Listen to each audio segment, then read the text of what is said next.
everybody, my name is Amy Pishner and I'm the owner and head trainer at Valor Canine Academy here in Spokane, Washington. I'm here with our head trainer for Valor Canine Academy Chattanooga. This is Dana. Hi! We are going to be going over a little bit on a topic called how dogs learn. So as you know, as dog owners, you are a huge part of your dog's training. So really important thing for you to understand is kind of some academics behind how dogs learn, just to make sure that you're on the same page as your dog. So we have three main concepts that we're going to be discussing that Dana's going to be explaining to you, and it's out of a book called How Dogs Learn. If you're looking for a great intro book on dog behavior and communication, How Dogs Learn is a fantastic book. So the three main topics that we're going to be discussing today are timing, consistency, and motivation. And from here, I'm going to hand the topic over to Dana, and she's going to start with timing. Okay. The first thing you want to keep in mind whenever you're working with your dog, any dog, young or old, is going to be timing. Scientists say we essentially have about a second to react to our dog's actions for them to fully understand our reaction. So if you ask your dog to sit and he sits, you say good boy and give him a treat, he understands he's being praised and rewarded for having sat on command. Versus you come in the kitchen and he got in the trash, maybe it was 5 minutes ago, maybe it was 15 minutes ago, you can't really be sure. He may even look guilty, ears pulled back, kind of look like he knows he's in trouble. But in that scenario, the timing is lost. You cannot fairly punish a dog for something that happened outside of that time frame, because as guilty as he may look, he does not understand the timing of those actions. He'll just learn to be afraid of you when you walk into the kitchen. That make that association between trash on the floor and I get punished for it, versus making the association between don't get in the trash can and that won't happen. That's not quite how dogs learn. Mm-hmm. So timing, essentially, you want to make sure your corrections and your praise are both within that 1 second window. If your dog is doing something that you like, tell him right then in the moment. If your dog is doing something you don't like, tell him right then in the moment. It goes both ways. In our communication system, we use the marker signals. And those marker signals, which we explain to people in our group class private lessons, will help you communicate with your dog, because it's using simple language to communicate with them. And that gets good timing for immediately praising, immediately correcting, so that the dog knows what they're being praised and corrected for. Yep.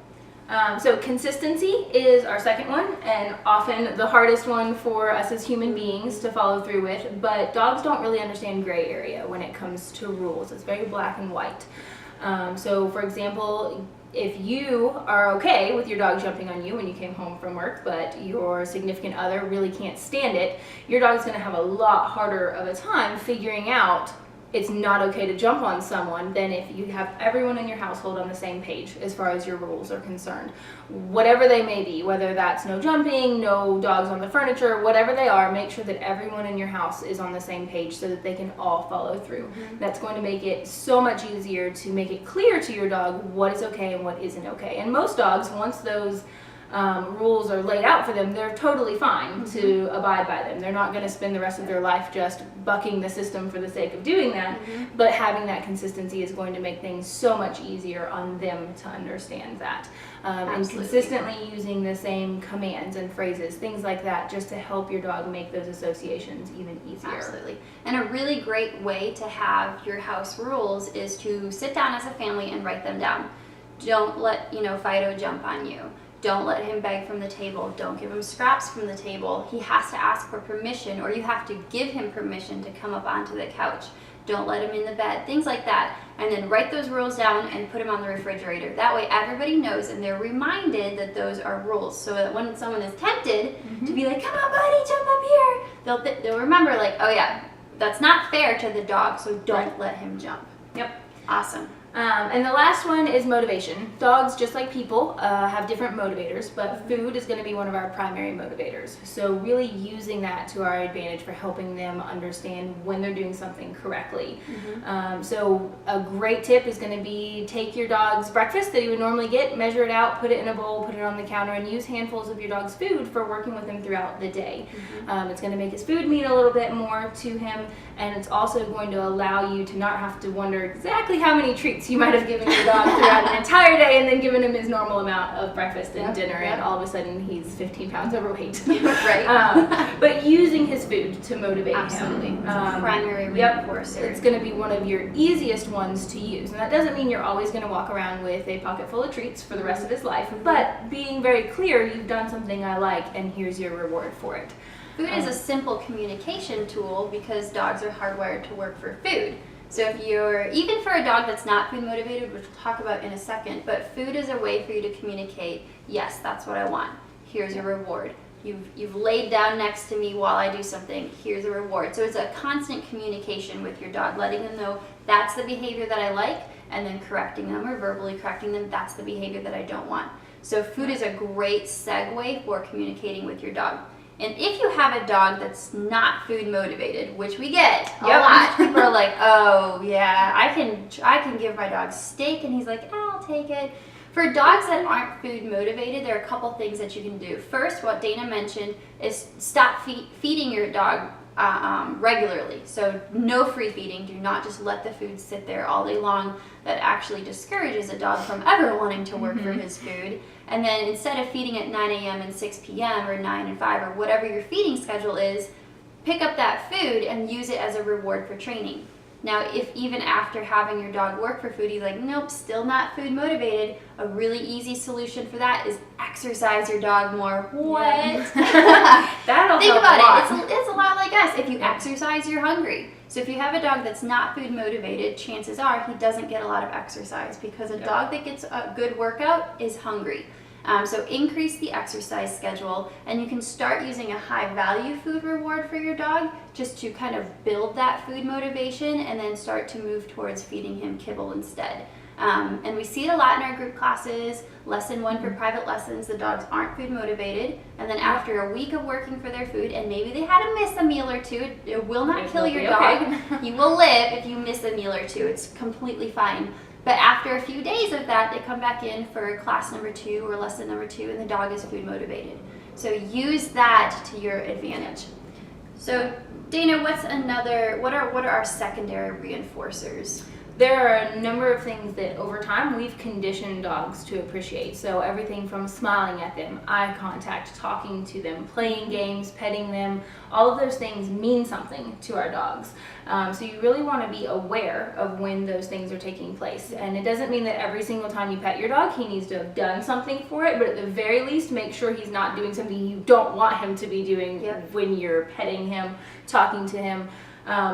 On the other hand, kind of like food, if something is always handed out for free, why would he work for it ever? It's just going to come later, so I'm not necessarily going to do what you ask now. So just being very aware of when you're handing out those interactions with your dog. Be cognizant of how much you are interacting with petting. We love to just sit there and pet our dogs. That's going to lower the value of petting. Just like telling your dog, good boy. If you praise your dog for existing, the value of hearing good boy or hearing anything from you dramatically decreases. So just like food, and you're going to give out food sparingly, when your dog earns it, do the same thing with praise. The less you talk to your dog, the more that they listen. The less you pet your dog, the more that petting has value.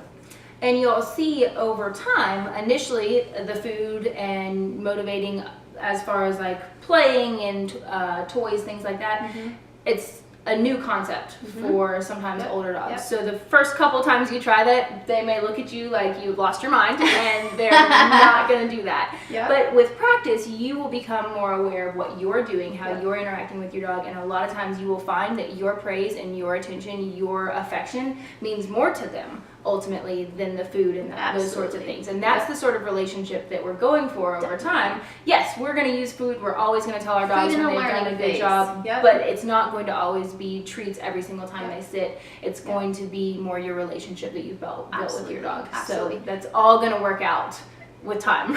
And on that, keep in mind there's a kind of a ranking system for each dog as to what's the most valuable reward, which might be, you know, a high value treat, or it might be you petting your dog. Think about Labradors. Typically, if you pet them, they're like, ah, you touched me, I love it, I love affection. Versus another dog might be like, don't pet me, I don't like it, that's annoying, it's frustrating, why do you pet me on the head? So keep in mind what your dog likes. And even if you have to kind of write it down to make yourself aware, read their body language, read their reaction, and kind of put a ranking system. I like to use a high value reward when teaching something new or when starting the training process, and then move down towards a lower value reward for something like a continuation marker, good boy, a quick little pet, that kind of thing. So keep in mind that while a liver treat might be really motivating for a lab, you know, a golden retriever might like to get pet more than any food in the world. So keep that in mind. Okay, awesome. Good information. Yeah. So we'll be posting this on YouTube. We're also going to put it on our Facebook page, Valor Canine Academy, and then look it up on our website, valorcanineacademy.com. And next we're going to be doing some pre-healing videos. So if you are having an issue with your dog pulling on leash, stay tuned because we're going to be posting that video soon. So thank you, Dana. Excellent. Thanks for joining us and have a great day, you guys. Thanks, guys.